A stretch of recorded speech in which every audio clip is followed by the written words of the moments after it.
Hoy vamos a hablar el tema de los diezmos, pero me gustaría resumir y así continuar con este tema de los diezmos. Estamos en Deuteronomio 14.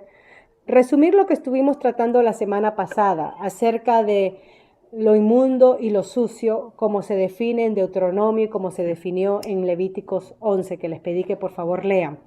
También les di el pasaje de Marcos 7, cuando nuestro Señor Jesucristo con sus discípulos, ellos no se lavan la mano ceremonialmente, comen las espigas y son criticados por estos líderes religiosos. Y Marco entonces, entre paréntesis, en este capítulo 7, pone una nota editorial, que es obviamente inspirada por Dios también, diciendo que así nuestro Señor Jesucristo declaró todas las cosas limpias. Hemos dicho que la limpieza y la impureza era lo que diferenciaba a un judío de un gentil. Un judío, para no comer alimentos impuros, no se sentaba a la mesa con un gentil.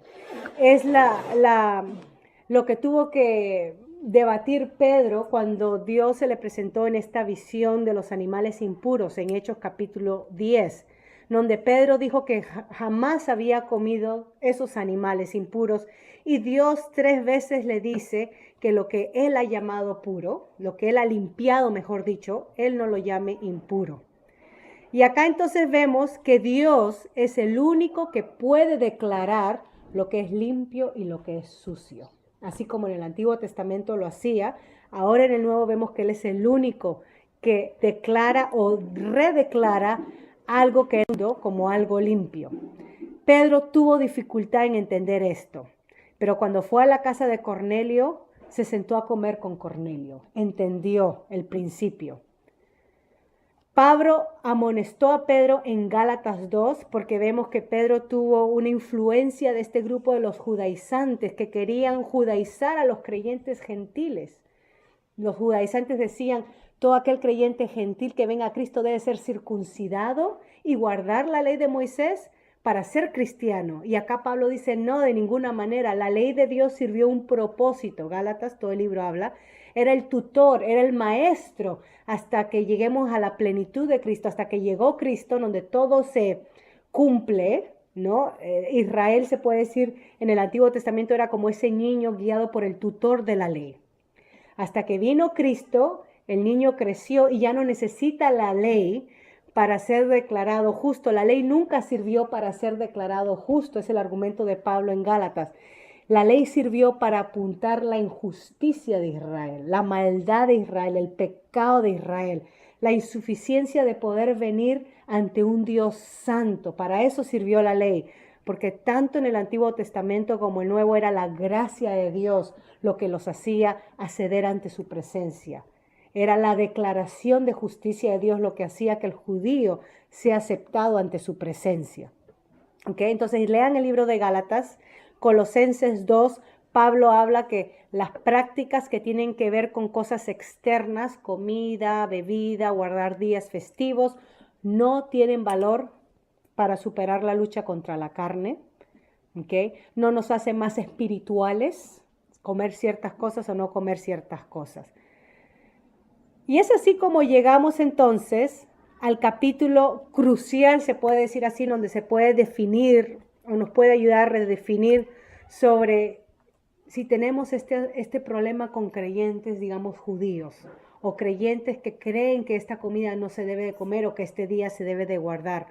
Romanos capítulo 14 nos dice que si nosotros vamos a servir, si nosotros vamos a usar de nuestra libertad, eso debe ser basado en el amor. Debemos, el creyente, de privarnos de muchos privilegios por amor a nuestro hermano más débil. Estamos en una nueva era, Dios ha hecho algo nuevo, ahora estamos bajo un nuevo pacto, pero si nuestro prójimo es debilitado, si nuestro prójimo es llevado a pecar por su conciencia, no tomemos parte de lo que creemos que tenemos libertad.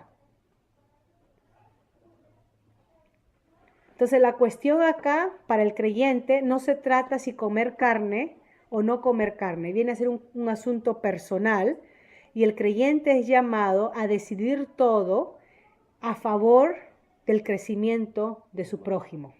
a favor del amor hacia su prójimo. Somos llamados a decidir así y no tanto, bueno, en Cristo soy libre y puedo comer lo que me da la gana. Pero si mi prójimo es perturbado, si mi prójimo es debilitado, me niego esa libertad por amor y crecimiento de mi prójimo. Ese es el argumento de Romanos 12. ¿Okay? Los dos mandamientos principales del Antiguo Testamento que resumió nuestro Señor Jesucristo es amar a Dios y amar al prójimo. Si las distinciones de Dios que hizo para con Israel en Deuteronomio y Levítico entre lo limpio y lo inmundo eran arbitrarias, Israel no se le da razón, pero más que tenía que obedecer a Dios por amor a Él. ¿Okay? Tenía que obedecerlo. Si Israel amaba a Dios, le tenía que obedecer. Si nosotros amamos a Dios, tenemos que obedecerle. ¿Y cómo le obedecemos? Cumpliendo sus mandamientos, ya no para salvación, sino como parte de nuestro cambio de carácter a su imagen, como parte de nuestro crecimiento espiritual. Si obedecemos a Dios, amamos al prójimo. Si amamos a nuestro prójimo, vamos a buscar lo mejor para su vida espiritual. Entonces, amar a Dios debe ser el motivo principal en el cual hacemos cualquier cosa, cualquier obra como creyentes. Y mi amor por mi prójimo debe de superar mi amor por la comida o mi amor por mi libertad propia. Vamos a seguir el tema, ese es el resumen del diezmo. Miren conmigo, capítulo 14, versículo 22. Estamos en Deuteronomio 14, versículo 22. Y si me permiten leer, yo tengo acá la versión nueva internacional. También tengo esta otra versión. Voy a leer la versión nueva internacional hasta el versículo 29. Son 7 versos. Cada año, sin falta, apartarás la 10ª parte de todo lo que produzcan tus campos. Prestemos atención. La 10ª parte de todo lo que produzcan tus campos. En la presencia del Señor tu Dios, comerás la 10ª parte de tu trigo, tu vino y tu aceite, y de los primogénitos de tus manadas y rebaños. Lo harás en el lugar donde Él decida habitar. Así aprenderás a temer siempre al Señor tu Dios. Pero si el Señor tu Dios te ha bendecido y el lugar donde ha decidido habitar está demasiado distante, de modo que no puedes transportar tu diezmo, todos estos granos, todo, hasta allá, entonces lo venderás y te presentarás con el dinero en el lugar que el Señor tu Dios haya elegido. Con ese dinero podrás comprar lo que prefieras o más te guste, ganado, ovejas, vino u otra bebida fermentada. Y ahí en presencia del Señor tu Dios, tú y tu familia comerán y se regocijarán. Pero toma en cuenta a los levitas que viven en tus ciudades. Recuerda que a diferencia de ti, ellos no tienen patrimonio alguno. Cada 3 años reunirás los diezmos de todos tus productos de ese año y lo almacenarás en tus ciudades. Así los levitas que no tienen patrimonio alguno o heredad y los extranjeros, los huérfanos y las viudas que viven en tus ciudades podrán comer y quedar satisfechos. Entonces el Señor tu Dios bendecirá todo el trabajo de tus manos. El tema de los diezmos. Por favor, anoten Números capítulo 18, porque este pasaje, para que lo lean en casa, lamentablemente por cuestiones de tiempo siempre estos estudios tienen que ir al lado de nuestro estudio personal diario, ¿no? Para poder entender y tener un amplio contexto. Y por cuestiones de tiempo no podemos leer todos los pasajes, pero por eso lo cito para que lo escriban y puedan leerlo. Números 18 discute el tema de los diezmos para los levitas locales, así como para los sacerdotes del santuario central. Este pasaje que estamos estudiando ahora va en paralelo con el capítulo 12 y trata mayormente con los asuntos de los diezmos de los agrícolas locales. Recuerden que la sociedad de Israel era una sociedad agrícola, ¿ok? Era una sociedad agrícola. Y cuando hemos estudiado el capítulo 12 de Deuteronomio, Dios indica el lugar en que ellos deben de ir y adorar ofreciendo sus holocaustos. Ese capítulo 12 de Deuteronomio va junto con este capítulo 14. ¿Ok? que tiene que ver con los diezmos agrícolas locales. Ok, miren conmigo, porque en este pasaje de Deuteronomio 14 habla que cada año tienen que apartar del producto de su campo el 10%. ¿Ok? Ese es de lo que se cosecha. Tengamos eso. Y dice que debe, versículo 23, esa parte tiene que ser comida en presencia de Dios. Ahora va a explicar qué significa eso. Eso es lo que dice el versículo 23. ¿Ok? Y dice, Dios decide el lugar. ¿Ok?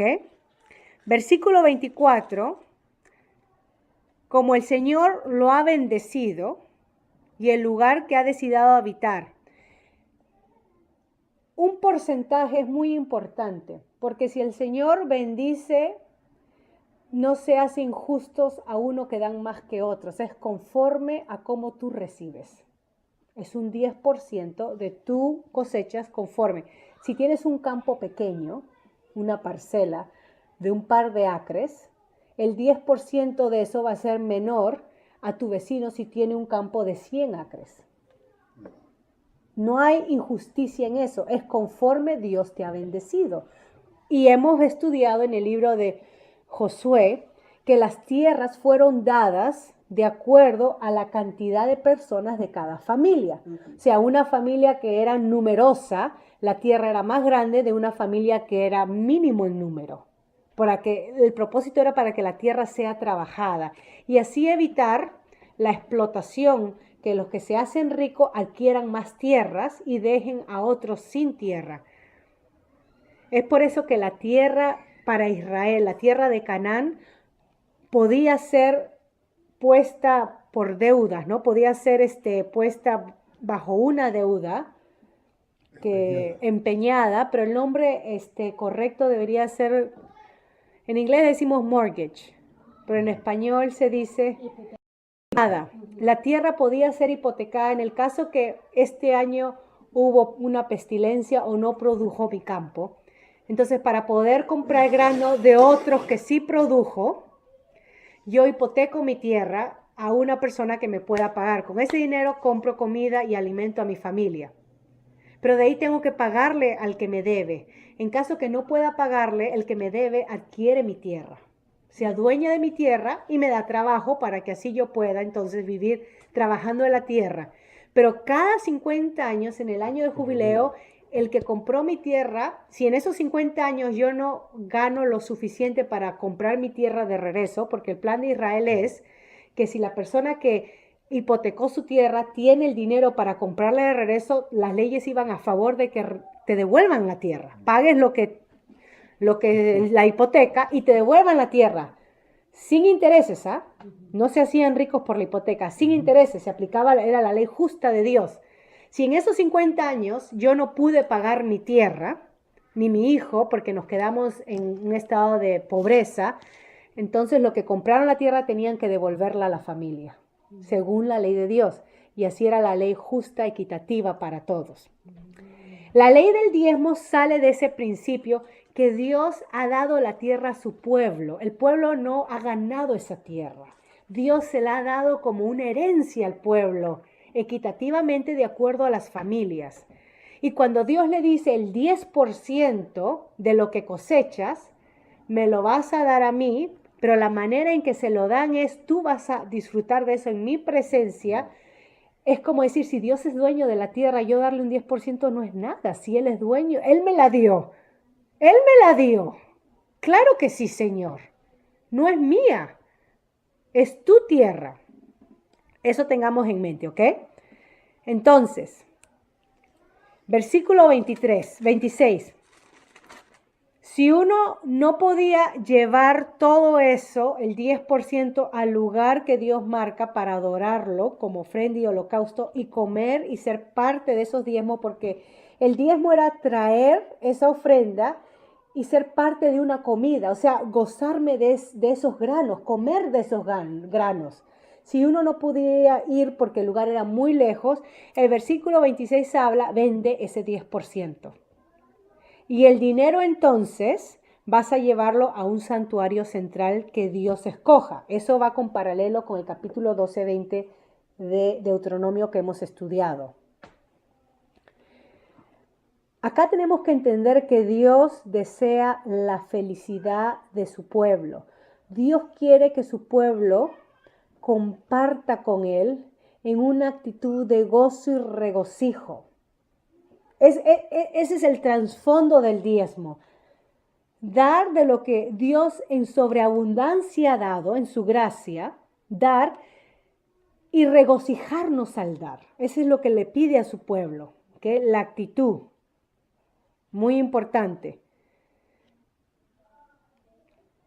Ahora, miren la parte de regocijo. En el versículo, que quizás acá algunos van a crujir los dientes por el antepasado. Versículo 25. Venderás, presentarás el dinero en el lugar que Dios haya elegido. Y miren el 26. Con ese dinero podrás comprar lo que prefieras. Miren la actitud de querer regocijarnos. O más te guste. Miren la actitud de Dios nos está dando a nuestros gustos, a nuestros deseos. Ganado, oveja, vino u otra bebida fermentada. Algunas traducciones en inglés dice o cerveza. Sidra, bebida fermentada, que se traduciría a nuestro lenguaje moderno. Sea bebida que tenga alcohol. Dios quiere que disfrutes de tus esfuerzos, de la bendición que Dios te ha dado, pero el énfasis está delante de Él en sacrificio a Él. No es voy a hacer una comida con lo que Dios me ha dado y es para mí. Dios dice no. Vas a llevar ese 10% al lugar que yo apunte, elija, a un santuario.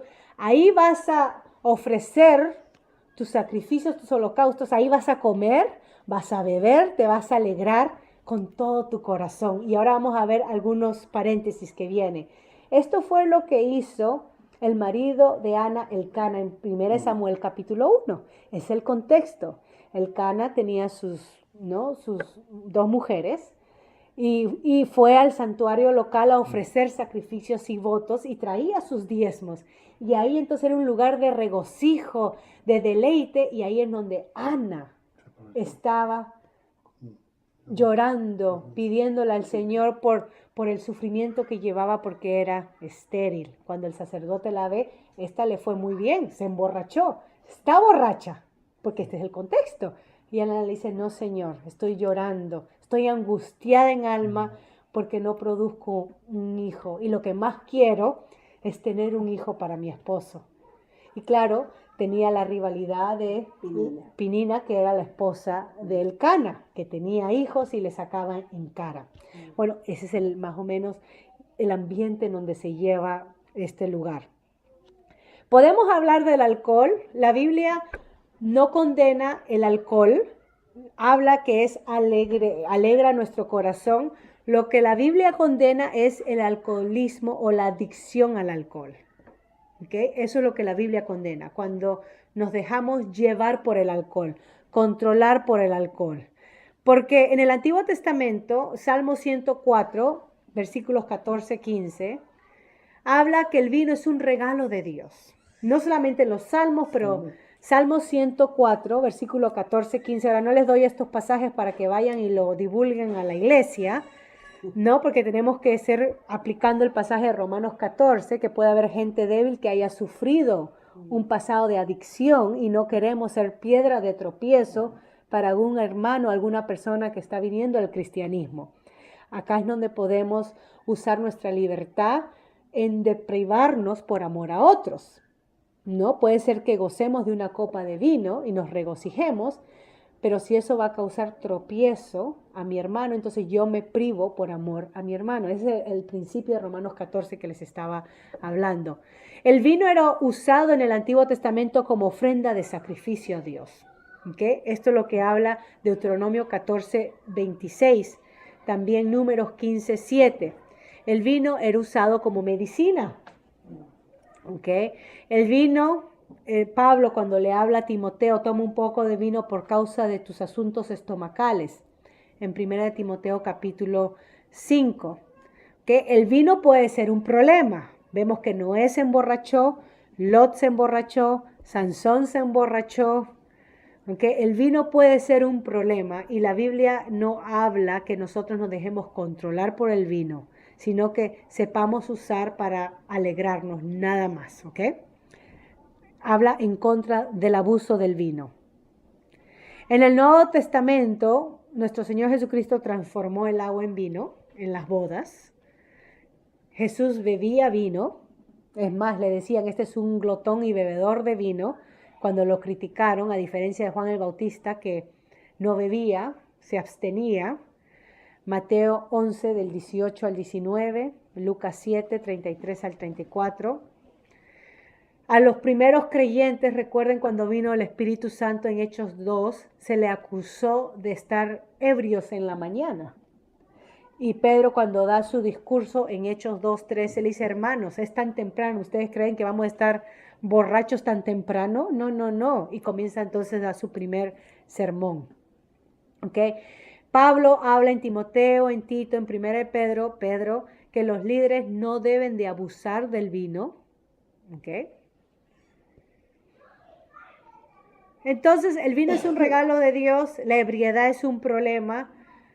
Los creyentes de ciertas culturas limitan sus libertades por el bien del evangelio, porque muchas veces en nuestras culturas, digamos, latinas, el alcohol es asociado con mundanidad, lascivia, inmoralidad sexual. Lamentablemente, en nuestra cultura, en nuestro medio, si ven a un pastor tomar, digamos, en un lugar público, puede ser criticado severamente por los incrédulos, porque el vino es asociado con mujeres, ¿no? La vida feliz, alegre, como ellos lo tildan, no es que sea feliz ni alegre, pero como ellos lo tildan.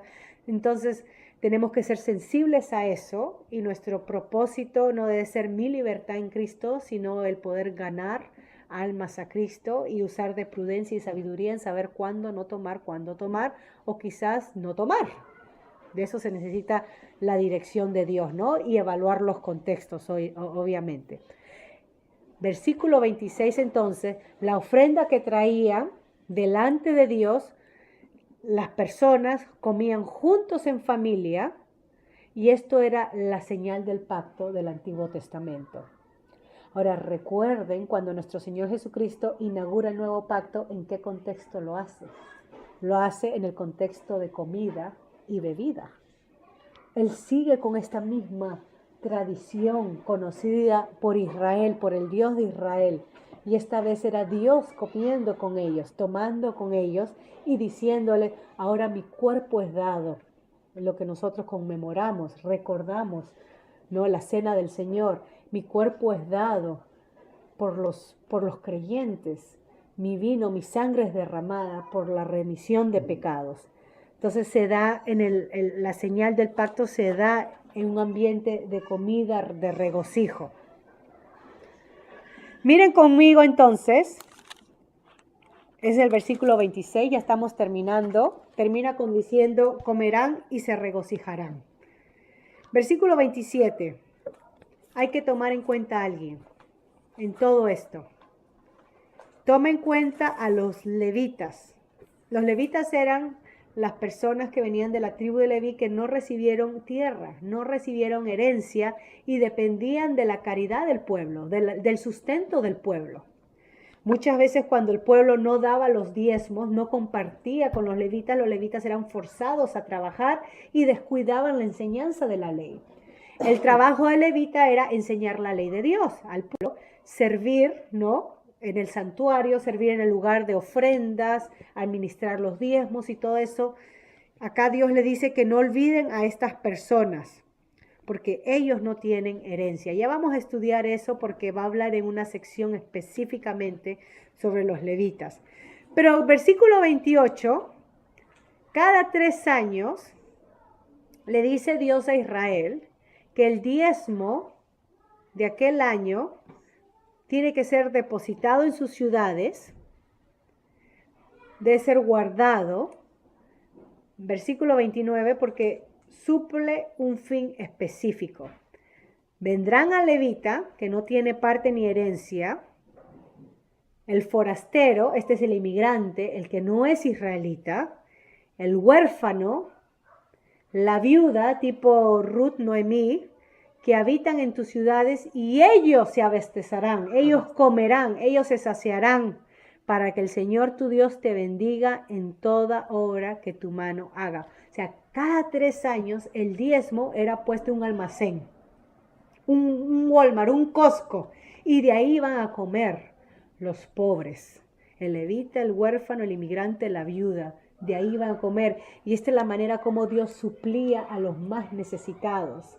En el caso que Israel fracase en cumplir el mandato de Dios, los pobres no eran alimentados.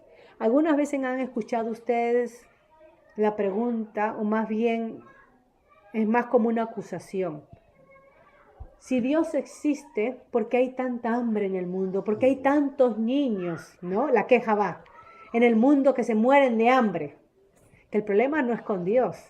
El problema es que el ser humano no sabe administrar lo que Dios le ha dado para que lo comparta con los que no tienen.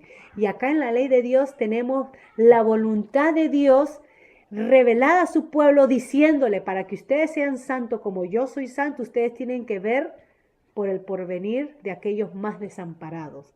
Aquellos que los pueblos paganos los venden como esclavos, que los dejan morirse de hambre en la calle, ustedes van a cuidar de ellos. Cada 3 años, todo ese 10% de todo el pueblo les pertenece a ellos. Y no solamente eso, pero hay leyes que vamos a estudiar que cuando tenían que levantar la cosecha de los campos, no podían levantar las esquinas, tenían que dejar los linderes de las esquinas para que el pobre, el huérfano, el extranjero vaya y recoja. Es el caso de Ruth. Ruth va al campo de Boaz, donde estaban recogiendo las espigas, y le dice, cuando Boaz se entera lo que Ruth había hecho por su suegra, Boaz le dice a sus siervos, a sus empleados, no me la molesten, déjala que recoja y denle agua y que venga a comer acá con los empleados. No me la molesten. Claro, Dios había puesto gracia en el corazón de Boaz para con Ruth, Dios obrando. Pero si el pueblo obedece la ley de Dios, no había necesidad de tener pobres. No había necesidad. Entonces, la próxima vez que alguien acuse a Dios y diga, hay que preguntarle a esa persona, ¿cuándo fue la última vez que usted compartió su pan y su mesa, su casa con un necesitado? Ah, no, entonces no venga a quejarse con Dios, porque si Dios le da trabajo y Dios le da alimento, parte de eso debe ser compartido con lo que necesitan. Dios ha dado la salud, Dios le ha dado eso. Así que no se venga a quejar acá, que sí, porque Dios existe, porque hay tanta necesidad en el mundo. Con los creyentes no debe de suceder. La iglesia era la que empezaron los hospitales. La palabra hospital viene del término hospitalidad. Y la Biblia habla que el creyente debe ser hospitalario.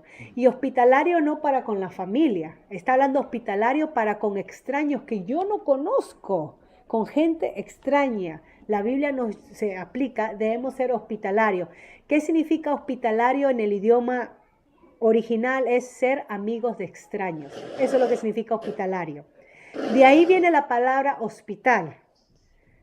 O sea que el cristianismo, la fe judeocristiana es la base, la ideología que ha formado los hospitales. Porque en el hospital no te preguntan si eres negro o blanco, si te gusta esto o te gusta el otro, si eres musulmán o si eres terrorista. Si vas herido te tienen que atender. Es un derecho primordial humano, de vida. La Cruz Roja hace eso en los lugares de guerra. Entonces, somos llamados a ser amigos de extraños. Y claro, con eso uno dice, ¿pero qué si me hacen daño? Bueno, Dios nos está velando. Dios es el que guarda nuestras vidas. Él es el que tiene control. Y es como dice entonces versículo 29, el extranjero, el huérfano y la viuda. Deuteronomio enfatiza el cuidado de que todos los que vivían en la tierra de Canaán, en la tierra prometida, está bajo el amparo de Dios.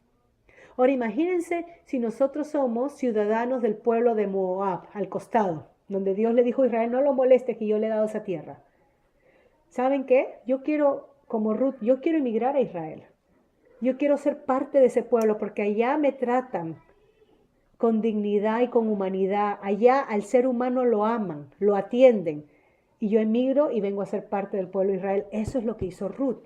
El propósito de que Israel obedezca a la ley de Dios era poder ser luz y sal a otras naciones para que otras naciones puedan conocer al verdadero Dios y abandonar sus prácticas paganas. Esto debe de servir de enganche para que otros digan, ¿saben qué? Ser temeroso del Dios de Israel es provechoso para la vida humana. Te tratan con dignidad. Ser parte del pueblo de Moab nos piden que nuestro primogénito sea sacrificado al dios Moloc. Yo no quiero dar a mi hijo. Yo no quiero dar a mi hijo. Te permiten que el suegro viole a su nuera.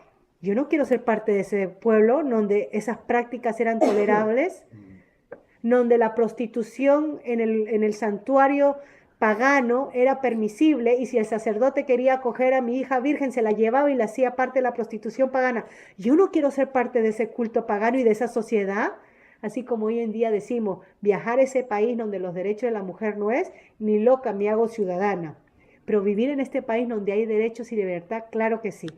Esto fue la intención de la ley de Dios, llamar la atención de otros pueblos para que vengan al verdadero conocimiento de Dios. Y la ley del diezmo tiene el principio fundamental de que el pueblo se regocije con lo que Dios le ha dado y lo comparta con los más necesitados. Es el principio de los diezmos y vamos a seguir estudiando. ¿Okay? Eran las leyes de Dios. Ahora, muchas iglesias quieren cumplir el diezmo literalmente diciendo que hay que traer los diezmos al alfolí, ¿no? Tomando estos pasajes, hay que entender el contexto, porque no estamos bajo la ley, pero sí sacamos los principios. Y la iglesia sí es llamada a cuidar de los necesitados. La iglesia es llamada de compartir con los que no tienen. Y claro, uno puede decir, bueno, en Canadá eso se hace difícil. Bueno, para eso nos envolvemos en misiones. Y ayudamos a personas en las misiones. Ayudamos a obreros a que trabajen y prediquen el evangelio. Todo eso es bíblico. Pero caer yo en el legalismo y decir, si tú no das 10% a la iglesia no estás cumpliendo la ley de Dios, estaría cayendo bajo el legalismo de la ley que ya hemos visto con los alimentos también que nosotros no estamos. Pero Dios sí me llama, si estudiamos, a dar generosamente, con regocijo. 2 Corintios capítulo 8, capítulo 9. Dios nos llama a dar ofrendas a los más necesitados. Ayudemos a los obreros de Dios.